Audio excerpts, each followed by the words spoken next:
आज से 10-15 साल पहले तो इसका पानी हम लोग घर में इस्तेमाल करते थे। ये कुआं बाहर वाली साइड पे नहीं था, इसकी दीवार हमने अंदर घर में अभी है इसका बरकत के लिए अभी ये मोटर जो लगी हुई है, पानी इधर से जो काबू में पानी आ रहा है वो इसी मोटर का आ रहा है। इसके अंदर मोटर लगाई हुई है,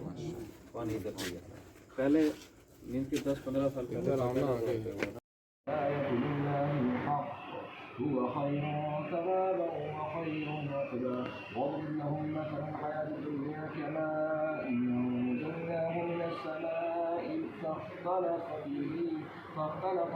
نبات الأرض فأصبح هشيما تذروه الرياح وكان الله على كل شيء مقتدرا أيمان والبقية الحياة الدنيا والباقيات الصالحات خير عند ربك ثوابا وخير نملا ويوم نسير الجبال وترى الأرض بارزة وحشرناهم فلم نغادر منهم أحدا وعرضوا على ربك صفا لقد جئتمونا كما خلقناكم أول مرة بل زعمتم ألم نجعل لكم موعدا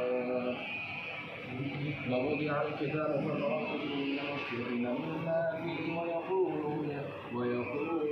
يا ويلتنا ما لهذا الكتاب لا يغادر صغيرة ولا كبيرة إلا أحصاها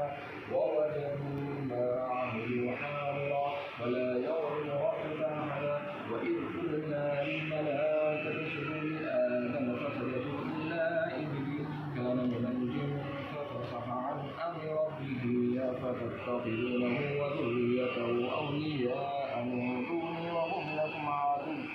بئس للظالمين بدلا ما أشهدتهم خلق السماوات والأرض ولا خلق أنفسهم وما كنت متخذ المضلين عضدا ويوم يقول يا شركائي الذين زعمتم فلستجيبوا لهم وجعلنا بينهم موبقا نرى المجرمين النار فظنوا أنهم واقعون ويجدوا عنها مصرفا ولقد صرفنا في هذا القرآن للناس وكان الإنسان أكثر شيء جدلا وما منع الناس أن يؤمنوا إذ جاءهم الهدى ويستغفروا إلا أن تأتيهم سنة بينهم يأتون بعدهم سبلا وما نرسل المرسلين إلا مبشرين ويجادل الذين يدعون إلى الهدى فمن يهتدي إلى المبدا وربك غفور رحمة لو يؤاخذهم بما كسبوا لعجل لهم العذاب بل لهم موعد يدعون دونه موئلا وتلك القرى أهلكناهم لما ظلموا وجعلنا لمهلكهم موعدا وإذ قال موسى لفتاه لا أبرح حتى آمن مجمع البحر أو آمن حكما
فلما قال ألم أقل إنك لن تستطيع معي صبرا قال لا تؤاخذني بما نسيت ولا ترهقني من أمري عسرا فانطلقا حتى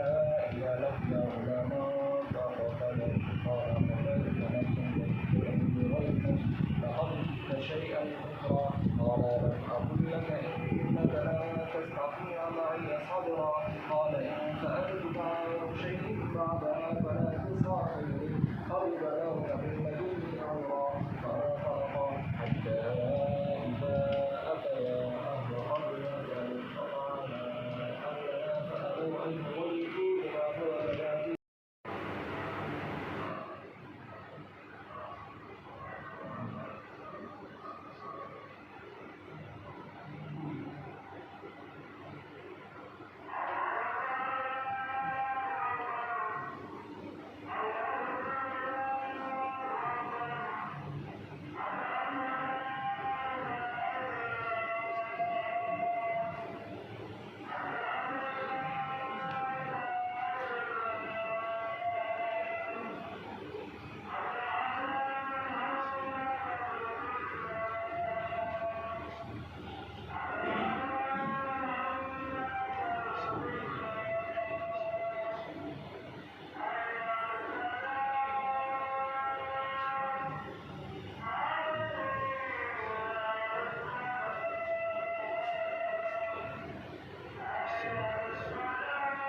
जैसे कि सामने सरकार का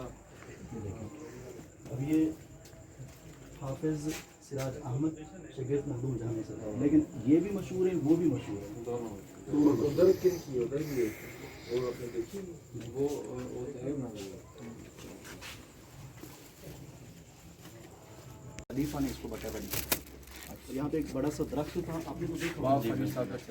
हाँ, बाबा फरीद बेचारी बाप फरीद का शक्ल जो 15 साल पहले तो इसका पानी हम लोग घर में इस्तेमाल करते थे। ये कुआं बाहर वाली साइड पे नहीं था, इसकी दीवार हमने अंदर घर में अभी है सिर्फ बरकत के लिए अभी ये मोटर जो लगी हुई है, पानी इधर से जो काबू में पानी आ रहा है वो इसी मोटर का आ रहा है। इसके अंदर मोटर लगाई हुई है, पानी इधर से आता है। पहले मीन के 10-15 साल पहले इधर आओ ना आगे। ना